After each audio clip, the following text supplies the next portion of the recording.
Who's coming to us live. Patrick, a very good morning to you. What's the latest? What's the reaction from Hong Kong with regards to this historic meeting?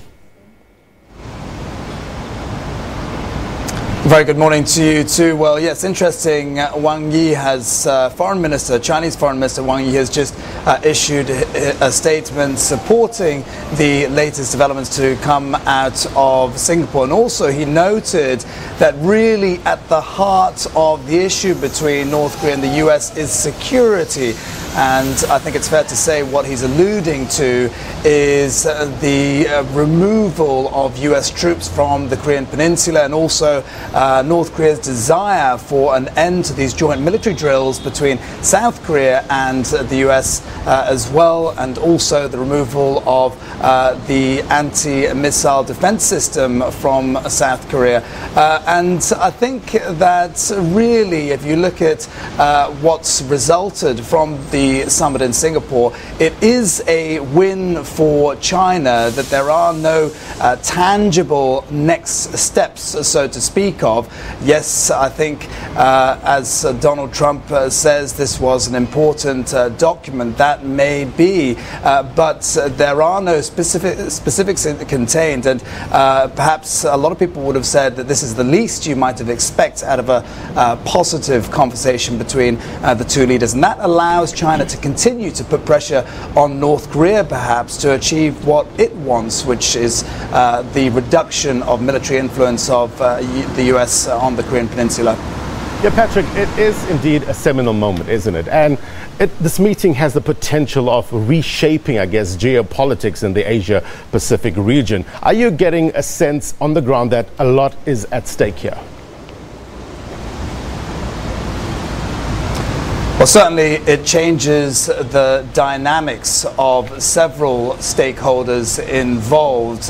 We have seen relations between North Korea improve, not just with China in recent months, but also with South Korea and also with Russia. And perhaps what's happened today could really be a turning point in relations between the US and North Korea. The question is, does this mean North Korea won't have the same kind of reliance on China as it has done in the past?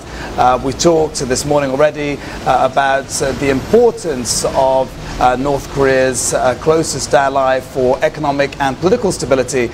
If the US were able to provide some sort of economic support, some sort of lifting of sanctions, and of course security as well, promises of security, then does Pyongyang need to maintain as close ties as it has done all along with Beijing?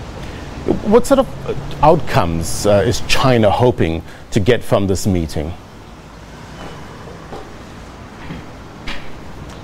Well, certainly China, like most other players, wants to see the denuclearization of North Korea. It also wants to see stability on the Korean Peninsula. And it's interesting how many other political events have intertwined into these talks.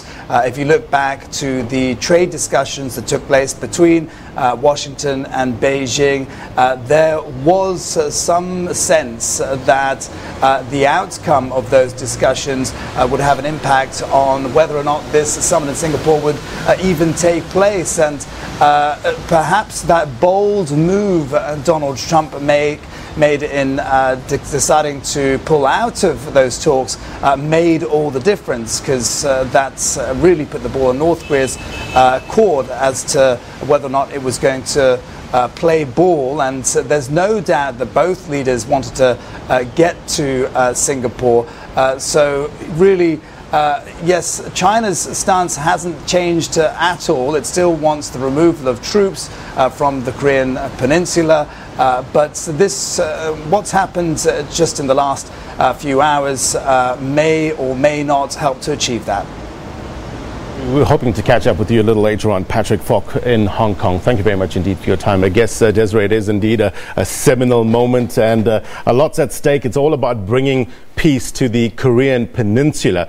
And I guess cautious optimism will be the buzzword for the next couple of days. Especially with the report earlier that there isn't really much that is too significant in the document that has been signed or different. So that makes one wonder we'll if hopefully all flesh of this, out hype was worth it. that document later on. Definitely. News back home.